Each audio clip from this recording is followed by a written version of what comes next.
I first encountered Hilary through her book, which I made the mistake of taking on holiday with me and then crying my way through it in Italy. It is beautifully written, it is inspiring, and if you've not read it, Hilary's book Radical Help is superb and really, really worth engaging with.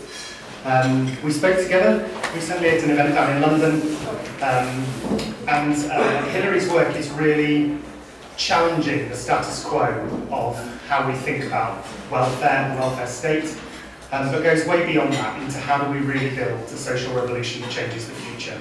So I think this is going to knock us out of the park and create a really fantastic platform for some brilliant discussion this afternoon. I'm building it up because she's feeling nervous, and I'm just thinking the more amazing. Smaller and smaller and smaller the more. But just sit back, enjoy it. It's that time after lunch, isn't it, where we can sometimes disengage. I know, do you think we should stand up and have a wiggle? Stand up and have a wiggle. Everybody up. Everyone it's up. Quite cold. Have a wiggle. Oh, no, after lunch. Because if you all look like you're sleeping, I'll be even more shy. Very good. Thank you. Because dancing is very good for revolutions, we all know. Great. Okay, so can we give a more welcome please to Hilary Cottam.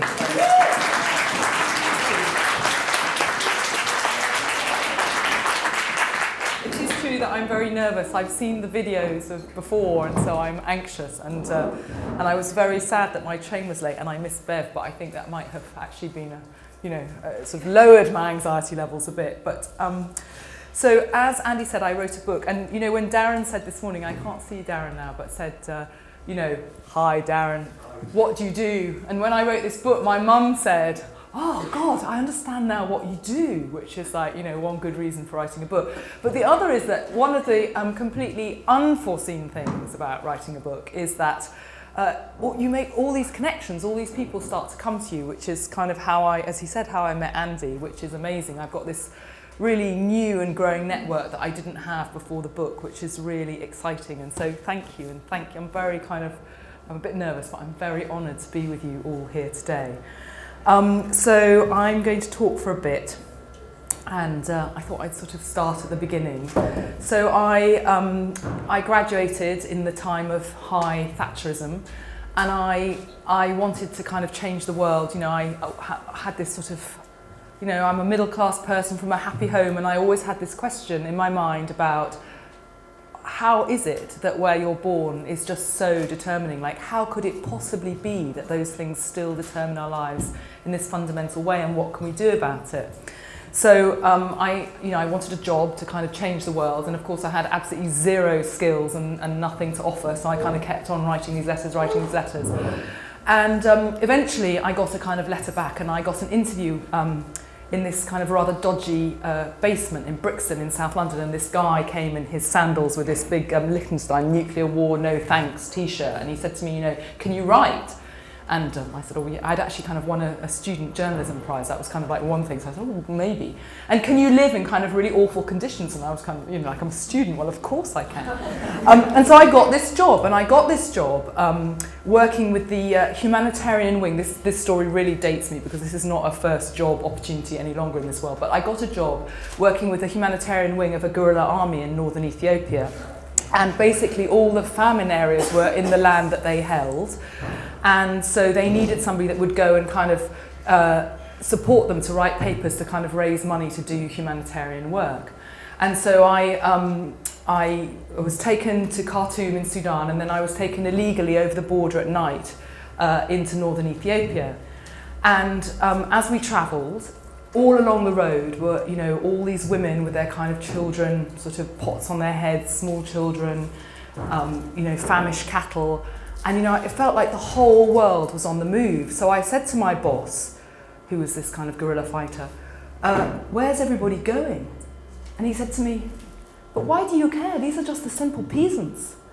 And, in that moment I was like, but, of course, what you're calling the simple peasants, I mean, this is kind of like why I'm here. I thought naively that this was going to be the work. Anyway, I kind of dined out on my story for many years of kind of being in a guerrilla army, I wasn't in the army, but, being with a guerrilla army and this whole story about the simple peasants. But I kind of went through many more sort of institutional guises myself. I kind of worked with a big international NGO, I worked with the World Bank, I did kind of all this work with sort of well-meaning people. And I realised actually that what he had said, which sounded so callous, is kind of a story that lies at the heart of all our kind of institutions that are trying to make change, which is the sort of unspoken story, I think, is don't worry about those people. Because we've got these values and we've got these services and we've got these rules and we've got all of this stuff here. And if we just focus on this stuff here for long enough, all those people will be taken care of. Which kind of sounds logical, but I think my whole working life has shown me that that isn't really the case. That we keep on going down here and nothing really happens over here. And so at a certain point I became convinced that I was never going to kind of make change within institutions and I needed to kind of step outside and work in a different way. And I actually moved to a barrio in the Dominican Republic and I lived there for a long time without an agenda, and I began to kind of experiment with different actual physical working methods that I could use to try and bring different stories into the picture, to try to tell different stories in a way that doesn't flatten them at the edges and then make them into something else once they become policy. And so half my life really has been, and still is, about thinking about what are the tools. I'm absolutely convinced that we can't use traditional tools if we want to make change. You know, that's a sort of the great feminist lesson of Audre Lorde, that, you know, if you want to bring down the master's house, you can't use the master's tools. You can use them and you can kind of make gains for so long, but you can't really, you know, bring down the master's house, which is kind of what we're about in some ways. So there's a whole side to my kind of working life which is about these methods, which I'm not really going to talk about, but I just wanted to kind of say it because that's where my story begins really. And it means that all the work I do starts really spending time in a sort of anthropological way, if you like, in the lives of others. And so in the book I tell some of these stories of people I've been living alongside, and I'm sure the stories are kind of very familiar to all of you, but I tell the story, for instance, of a mother called Ella who, when I meet her, has got 73 different services intervening in her life, and they've been there all her life. And Ella, like all the other mothers that I know, has got 2 mobile phones, and one mobile phone is for the kind of very small social circle that she trusts, and the other mobile phone is the number that she uses to manage what she calls the social, because she's absolutely terrified that they're going to take her child away. In fact, she has had the experience of losing one child, and most of the people she knows have also had that experience. So she is somebody that kind of needs support and help, but what she most wants when I meet her is for the welfare state to walk away. And then I tell stories of people like Stan, who is a gentleman I know that lives in Westminster in the heart of London. And when I meet Stan, he's very alone. He, you know, we know these stories now. You know, I mean, I've talked about it a lot, and other people have talked about it. But when I meet him, you know, he's lucky if he speaks to somebody else in a week when the care of his sheltered flats pops in. He's got a grandson in Canada who sometimes calls, and he has had this incredible life. You know, he's got incredible stories in the war. He's a keen Arsenal supporter, and I say to him, you know, Stan, what would you really like? And he said, well, what I would really like is just to listen to the music that I really love. He loves kind of big band music with people who actually also really love that music. And so that was the start of an idea about how we could, and we had this music group in the end, and Stan's life began to change. But that, you know, he lives, I mean, I'll come back to this, but, you know, he lives, if you looked at him statistically as data, you would see that he lives kind of right next to libraries, right next to shops. He lives in that, you know, really bustling place, but he can't actually connect to that place. And then the other thing I spend a lot of my time doing is working alongside people who work within the welfare state, teachers, nurses, social workers. And what I see all the time is incredible people doing incredible work despite the institutions that they're working in. So everybody, you know, with so much to give and so much possibility, but having to kind of weave around the institutions and go usually as close to possible, as illegal as can be, to actually kind of do work. So what I think is that the welfare state doesn't work. It doesn't work for Stan, it doesn't work for Ella, it doesn't work for all the kind of thousands of brilliant professionals we have, and that we need to completely reinvent it. Which at a time that everything we have that is any good at all is also being dismantled, I do see is a kind of potentially dangerous position to take. But anyway, you are friends and you know what I'm talking about because you've lived it and you've seen it, so you know, it's not an ideological position that we must have these institutions. You know that they're kind of not helping the people who most need them or the people working within them. And so in Radical Help, I make 3 arguments about why the welfare state is unfit for purpose. And they kind of frame the work that I then do with sort of communities across Britain. So the first thing is that I think that we do face problems that are different in nature to those of when the welfare state was designed. And Andy's nodding at the back of the room, but you're in charge of population health, and the health service is just a brilliant example. You know, we've got a service designed around the treatment and cure of infectious diseases, and we are suffering from very, very different forms of physical and mental illness today that need completely different approaches. And yet we still have a debate nationally about whether we should put more money into those 1950s institutions rather than what would a kind of 21st century health service look like that really took care of us. So that's my first critique, and I could make it about so many things, because I think one of the sort of most defining things about the challenges we face is that we need deep participation to solve the planet problems, whether it is climate change that somebody was talking about this morning, or it's kind of challenges of chronic disease. And our 1950s institutions are deeply hierarchical. You know, knowledge passes from one level up to the top and back down again, because that was the norm when they're industrial systems designed for an industrial era. And we don't live like that anymore. We can't kind of solve our problems with systems that are designed to kind of manage us and keep us out. The second thing is that we have kind of deep socioeconomic change. And for me, this is kind of, you know, one of the stories I want to talk about is work, because one of the things I wanted to ask over the last 10 years is why, when we're out of work, do you turn up at a job centre and get a service that is exactly the same as the one that Beveridge designed and prototyped before he took on the welfare state in the 1930s? And if you think about how the world of work has changed so much, it's kind of, of course now there are computers on the desk, but other than that, a time traveller from the 1930s, 40s, 50s who turned up today at a welfare to work service would absolutely recognise what's on offer whilst the rest of the world has changed. I'm really, something I'm not going to have time to talk about today, but I'm kind of really sort of deeply passionate about and engaged with subjects of care. And so one of the things is that perhaps I'm not nostalgic about the welfare state in some forms is because Beveridge, when he invented it, never knew what to do about care. I mean, he couldn't resolve it, and he swept it behind the front door, and he said, you know, this will be women's work. And of course, from the 1960s, that's broken down, you know, Betty Friedan writing about the kind of concentration camp of the home. And we don't know what to do. We don't know how to care for our very small children. We don't know how to care for our beloved ageing parents who, fortunately, thanks to the NHS, are living much longer.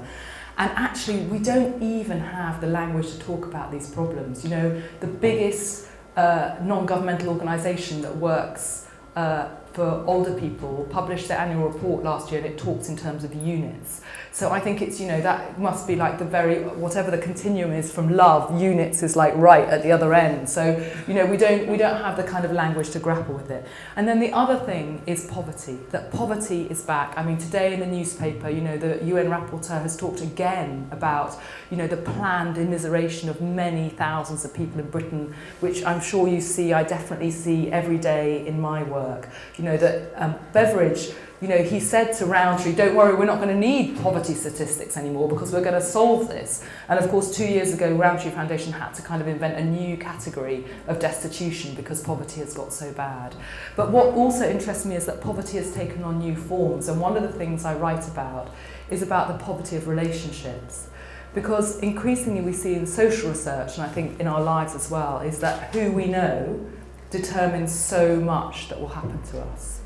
So, you know, who we know determines what kind of work we get, whether we progress in work, who takes care of us. And yet, we're living lives that are increasingly divided geographically. You know, we don't join the same clubs, we don't go to school together, we don't do the same things together. And so it's becoming very, very difficult to know people who are different to us. And then it's becoming very difficult to imagine people's lives. And then we have, you know, the one bit that I've caught of what Bev said earlier, we have this kind of dynamic where we kind of take our stories from reality TV and then kind of, you know, the whole web carries on. So the work I do is really practical. I work with communities to think about how we can design different models, but rooted in this idea that we are going through this absolutely fundamental social economic change, which no individual can manage on their own, whatever the kind of national story is, and that we need very different systems to kind of think about. So I thought that what I could do with my time is I could just talk about two of those examples, just to kind of give you a flavour of the sort of work that I do. And some of the work, some of the models that we experiments that we invent that I kind of write about in the book, some are outside the system, like sort of communities that we've grown to support older people, like Stan. And some are kind of deeply sort of within the belly of the system, thinking about how can we kind of use the resource, people, money in completely different ways to do different things. And the work with Ella was that it was kind of work in the belly of the system, and it's the first chapter of the book, but the work actually came later when the leaders of the city where Ella lives, Swindon actually, said, look, we've read all your stuff and we've tried to kind of, you know, work with families like this. And we've had all this reorganisation, you know, we've put everybody in the same office and we've done all this stuff and nothing changes. Do you think you could come and see what you could do? And I was very nervous actually because I have no experience of this and I didn't know if, you know, with the team I work with we could do anything. But I also do believe that systems have to be judged about how they are supporting the most vulnerable, and so it seemed like the most interesting place to go and work. So I started off by saying, well yes, thank you very much. Can you please, first of all, introduce me to families that you have had in your systems that have left the system so that I can see kind of, you know, what works? And they said, oh, you know, sorry, we don't actually have any of those families. Because what happens is that, you know, you're a family in trouble and you enter the system because you're kind of hitting sort of certain crisis points. You're managed, so you leave the system for a bit, but you're just kind of managed under the line of risk whilst kind of very harassed social workers and everybody else turns to the next person in the queue. And then, of course, you come back because nothing has actually changed. And so we had the experience, you know, we rented a house on the estate where Ella lives and we moved in, and so we were there kind of after dark when kids go missing. We were there sitting on the sofa when the policeman came, the social worker came, the youth worker came, the probation officer came, the drugs worker came. So we were there, you know, just sitting there as everybody, including kind of, you know, the loan sharks and everybody else, passed through the homes of Ella and other mothers. And then we also spent our time sort of along the side of frontline workers, and I tell the story of one of the social workers, and what we see is how the system makes it impossible to actually do any work. You know, that I mean, I describe the social worker with Ella's 14-year-old son, and how you know, he has actually only 14% of his time, once all the bureaucracy and the meetings are taken care of, to actually spend with Ella's son. And then even then, what was most shocking to me as an outsider was the way that that relationship played out. Because what Ryan, who's a social worker, what he needs is all the information for his forms. So what takes place with the son then isn't a conversation that would build a relationship for change. It's a kind of tetchy interview where he has to find out, you know, how much dope Tom's been smoking when he went to school last and all the rest of it. And, you know, it's kind of the gap grows between them, actually, the more time they spend together. So in the work we did, we then we also plotted the money, and so we took Ella's family and we asked everybody in Swindon who'd been involved in her family to attend a meeting. It was a room a bit like this, and we put up paper a bit like the back all the way around, and we started to plot every single intervention that had happened in the life of Ella and her children until we actually ran out of space. And at that moment there was a moment of breakdown, really, because everybody in the room had worked everybody knew this family and everybody had worked so hard, but always kind of in their sort of little bit, you know, because of the pressures and the stresses of working in the system, rather than kind of seeing the bigger picture. And so when we did that work, it kind of gave us that kind of a moment of change of everybody then seeing, well, actually we've got to do something different, what shall we do? And so we asked actually if every single worker around, we started with just, I can't remember how many families, I think about 6 families. I mean, it so rapidly grew, but We started with about 6 families, and we said we'd like everybody who works with these families to stand back, and we'd like the families to choose a team that they would like to work with. So we then said across Swindon, you know, if you're anybody, if you're a police, you're a social worker, whatever, and you want to work in a different way, we would like to interview you, or in fact the mothers will interview you, and they'll decide who would be good support. So that's what we did, and actually I've given a TED talk and I think I've told the story about how those interviews progressed, which was quite amusing. But we ended up with a team, and we ended up just... so what we said to the team was there's only going to be 2 rules, and this has continued with the work that we do. There are 2 rules. So rule number 1 is that the families lead. So whatever they decide, that's what we're going to do. So we're not going to kind of all come together to kind of better implement the programs we've already got. We're going to ask the families what they would like to do. And rule number 2 is that 80% of your time will be spent with the families, because there's a very big sort of technology story to what I do. And so I feel that our societies are changing because of technology, and at the same time it offers us opportunities. But in the welfare world, what we do is we try to make efficiencies by putting existing services online. We don't think, how could we work in a completely different way now? And so we kind of had a very simple technology platform that began to take out all the administration. And what happened in that instance was that, and it's happened, we've gone to 4 different cities in Britain since, but what happened was that people queued round the block to join the programme because, of course, I don't know what everybody does in this room, but if we have social workers, or I know we've got head teacher, but all of us go into the work we do because we want to make change. We don't go into it to kind of fill out forms. So offered an opportunity to get back to that and really make change, of course, everybody wanted to join in. So then, of course, it was quite a complicated story of, I watched the talk that Jazz gave in April. You know, of course, it was a very non-linear journey. It was very, very hard in the beginning. We made some immediate gains because we saved a lot of money, because people weren't being evicted from their homes and so on. But we also, things became very complicated. Often at the moment that we're most going to kind of change our lives and we really see what's in front of us and what we need to do, we actually go backwards, we don't go forwards, because things open up for us in a way that is really important for change but quite confusing. We also found, and this was really critical in changing the work, and this has happened again everywhere we've been, is that families, in this case, a family of 6 children came forward and told really horrific stories of abuse, and they weren't anywhere on the register. So we were finding that children who were being taken into care could go back to their families, but we were also finding families that were kind of invisible to social services that came forward once we had this kind of, very quickly word went round that you don't need your second mobile phone and you could really trust these people. And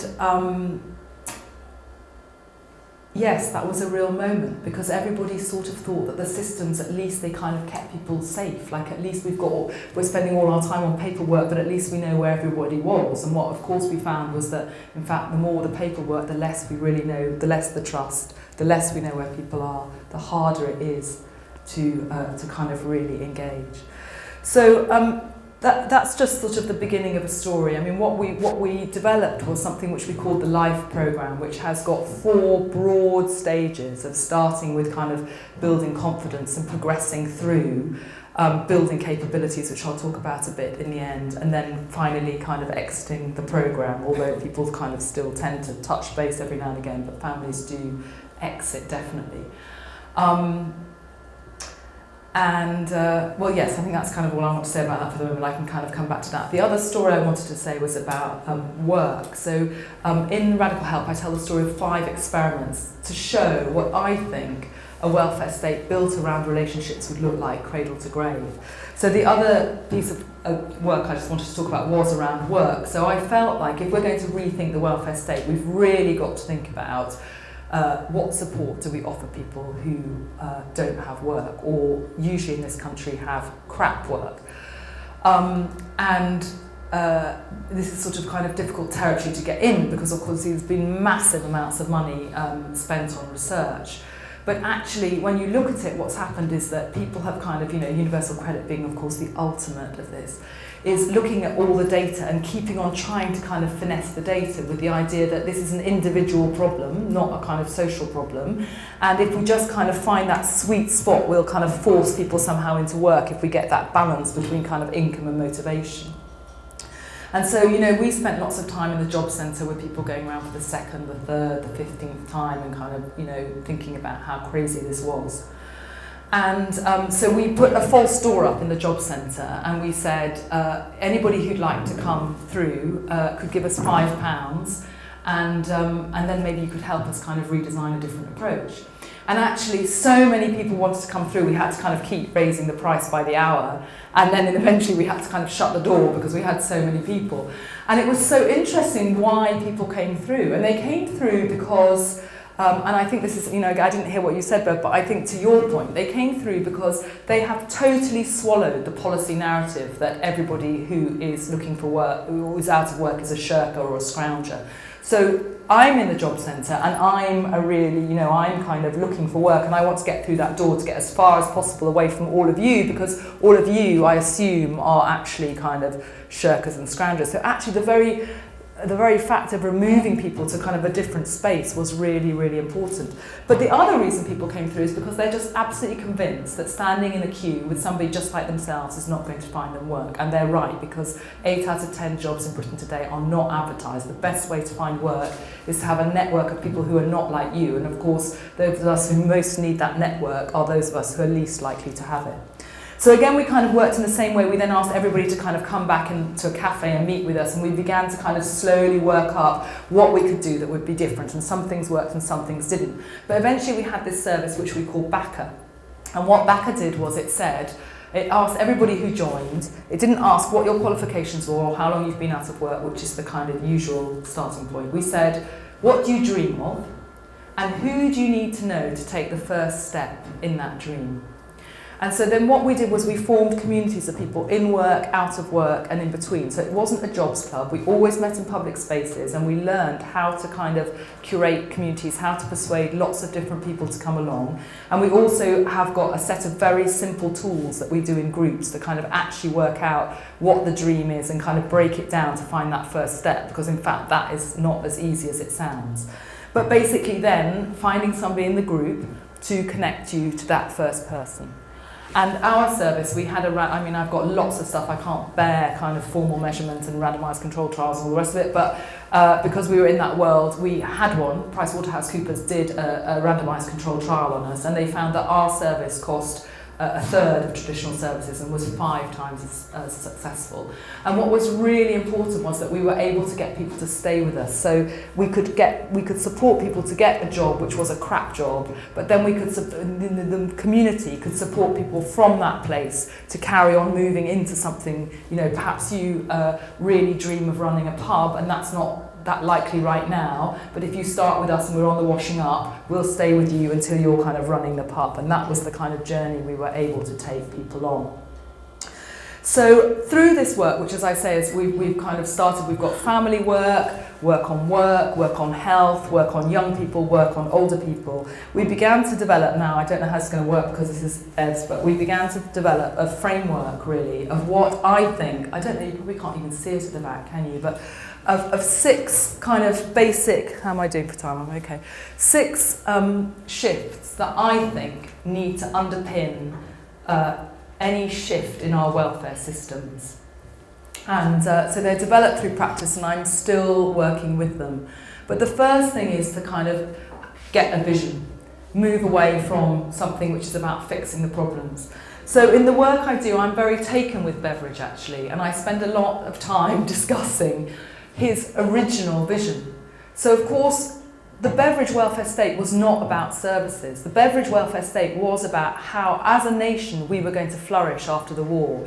How, as a nation, the kind of spoils of the kind of industrial revolution were going to be kind of better spread amongst us. And so out of that, of course, came systems of health, systems of education, decent housing. But because there was this very big and unifying vision, and I think right now we've got to really reinvent that vision, partly because we're just at that exact same moment in terms of industrial revolution. You know, we've got a technology revolution which is producing huge amounts of wealth, of which very few people are gaining. So we need a completely different social system to think about that.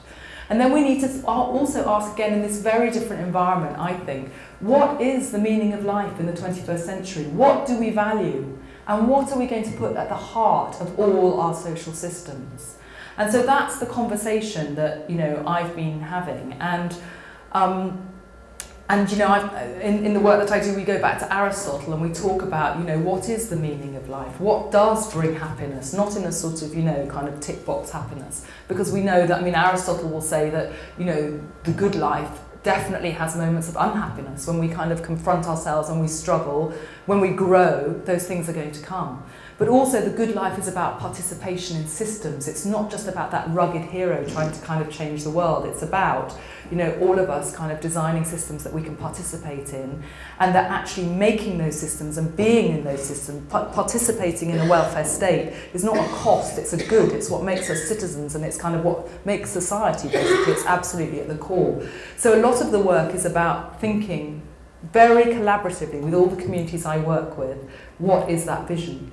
And then the first thing is how to make that vision a reality. So, you know, we've had kind of decades in this country of talk about opportunity, you know, that, oh, everybody has opportunities.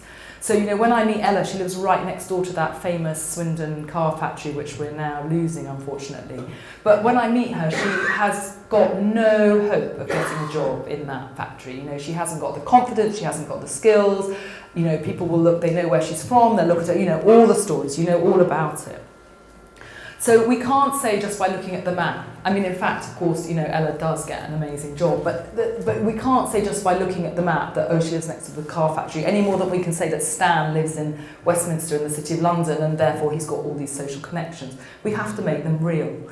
And so for me, that's why kind of at the heart of the welfare system that we talk about is this idea that we need to kind of move from managing need, a sort of sticking plaster approach, which basically sees us like a set of independent body parts and problems that can be kind of managed and taken care of, to whole human beings that need a set of capabilities to live a good life.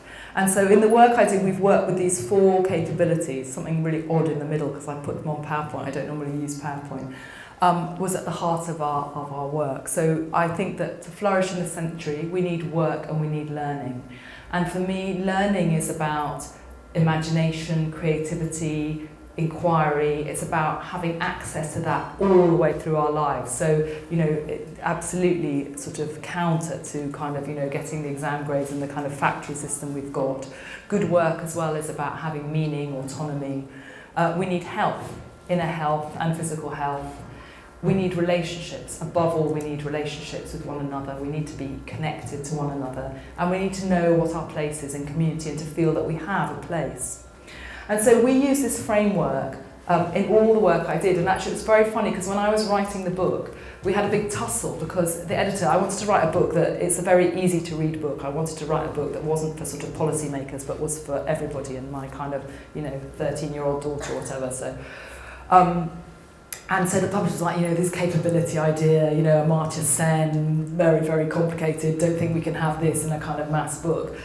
And so I said, oh no, but you know, we can, because when we work with the families, I said, you know, I want to kind of think about lives in this context. What do you think of this framework? And we had kind of measures around this framework. And so the first thing the families did was they took I've lost it, they took the, did it come back? Anyway, they took, it doesn't really matter, but they took the health and well-being capability and they said, we really don't like this one. It's not properly formulated. Because the thing is that, you know, for us to even risk to change our lives is such a huge leap of thinking differently about myself before I even begin on that journey, that somewhere in this framework, we've got to kind of encapsulate that first part of the journey, which is so inside it can't be kind of visibly seen. And so they began to kind of take apart the framework and kind of put the measures back together, and then actually in all the work we did from then on, we used a kind of a reworked framework from that first kind of cohort of mothers that we work with. But I think it's really you know, Amartya Sen, who invented the kind of capability framework, he asked this very simple question of what can we really be and do? And for me, that's the question that goes to the heart of all this work and would have to go to the heart of any kind of good systems we design. Because it's a question about power, really. Because what we can really be and do depends on what real things surround us. Do we live in a community where there are opportunities, where there's good work and so on? What have we been told about ourselves since we were very small that has kind of conditioned what we think we can aim for, what we think we can be? So it really kind of begins to grapple with these structures. And, you know, Amartya Sen, he grew up in a time of famine. And, you know, his starting point was, why do people starve when food is all around them? And I think it's a metaphor for Britain. You know, I mean, I was in Wigan 2 weeks ago with an amazing group of mums who are cooking meals right the way through the holidays so that their school children can eat. And it's like, I mean, they're so incredible, but at the same time, how can it possibly be in this economy that we are, you know, cooking school meals in this way so that children don't starve in the holidays? So, you know, we are kind of also literally starving in this country whilst we have kind of food all around us. And so I think it's really, you know, important to kind of grapple with that. And one thing I would just say, sort of because you're the Love Society, is that it became really obvious, of course it's no surprise, that in the work I was doing, we could take everything out except relationships. We couldn't take relationships out. You know, in the what we call Baka, the work, the thing that makes people connect somebody on and kind of fulfill that promise is meeting them, is kind of growing some kind of relationship, having some kind of connection. It's the same with the ageing work. So we can't kind of undo that bit. And so for a long time I talked about relational welfare. And then people really liked that, and they started to talk about somebody famous, who I shall not mention, started to write pieces about how can we commission a relationship. And, you know, this is what happens. It's like we have these ideas, we see the power shifting, and then suddenly somebody, because they realise or because they don't realise, they kind of take it and they begin to kind of work it in a different way to kind of push it back into that old paradigm where suddenly everything is lost all over again. And that's why I don't talk about relational welfare anymore, because I think, and it's kind of a question and a challenge I might pose to you, because I think I'm struggling for kind of frameworks in which we can be wholly human, in which the fact that we want to connect, the fact that we want to grow relationships is the most important thing, but at the same time not one which kind of puts it down. You know, I'm all the time trying to grow systems that enable that to happen for everybody. So, and I think it's sometimes too easy to kind of depoliticize the kind of relationship side and kind of forget about the kind of much bigger power structures that are making this difficult to do, which is why for me it's really important that I have the kind of love and relationship side, but that it's deeply rooted in this capability framework in which we're kind of talking about and grappling with power. I wanted to kind of go back to the rest of the framework. Can I wiggle it? How can I get my framework back? Have a go. Thank you. You know, one thing I just want to say with our family work is, like, I've had lots of goes since at replicating it, which have not been successful. Mainly because actually it turns out, I don't know how we were successful the first time, but it turns out that we were very lucky that the people we worked with actually did really dare let the families lead. So we had an invitation, we never told people they should come, we just invited people. And so we've worked in places where nobody will risk... Battery. Oh! So it's over, never mind. So we worked in places where nobody would risk inviting people because they were so sure the people they thought should be in the programme wouldn't come. And then the second thing is they began to mandate what would happen. So we never said, oh, you know, your children in school might be a good idea, or, you know, we just thought people, if they decide what they want to do, they will find a way, and that is what happened. But we found it, why was I saying this? Oh, I can't remember now, because I was going to go on to another kind of one of the framework, but I can't remember where I was. Yes, I was going to talk about the other bits of the framework. So the other bits of the framework, just kind of broadly, are, one thing is about thinking very differently about resource, and thinking about how we can tie together skills, human relationships, money in different pockets in new ways, and thinking really very differently about what counts. Because we've got public budgets, they're not big enough, And that's kind of a whole other debate that we're not, I don't think we're having today, because that would be down another path and a very important one, but that's not the debate we're having. But thinking about how we kind of bring resource together and how we share it in communities.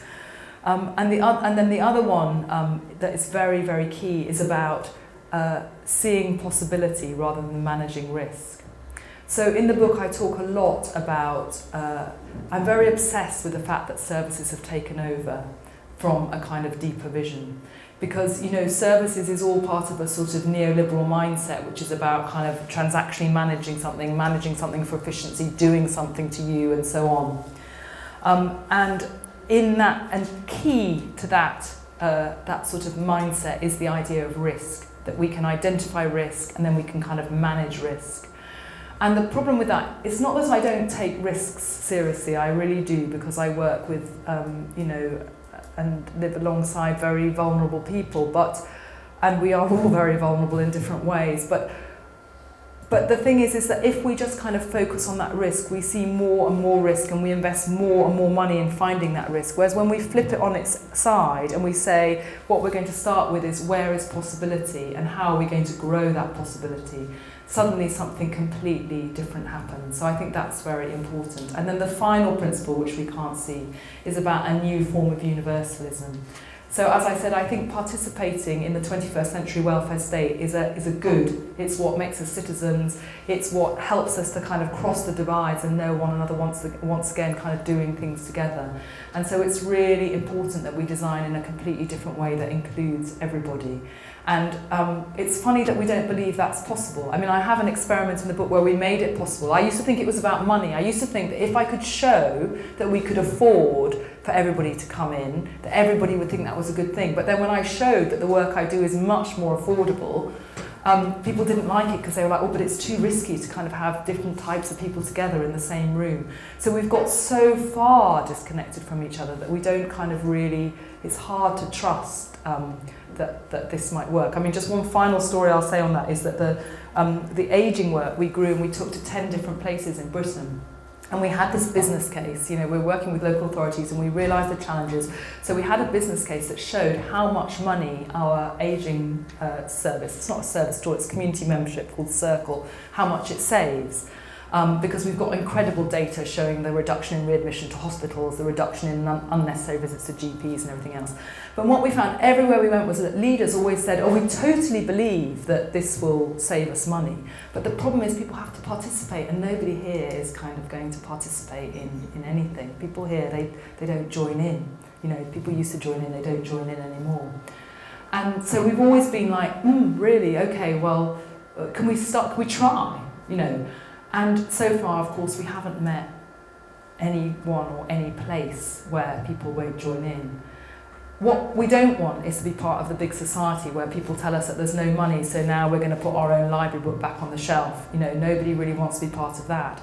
But if we begin to kind of design very different collaborative systems that really go with the grain of our lives and really support us to grow our capabilities and flourish, then my lived experience is that absolutely everybody wants to join in. So thank you.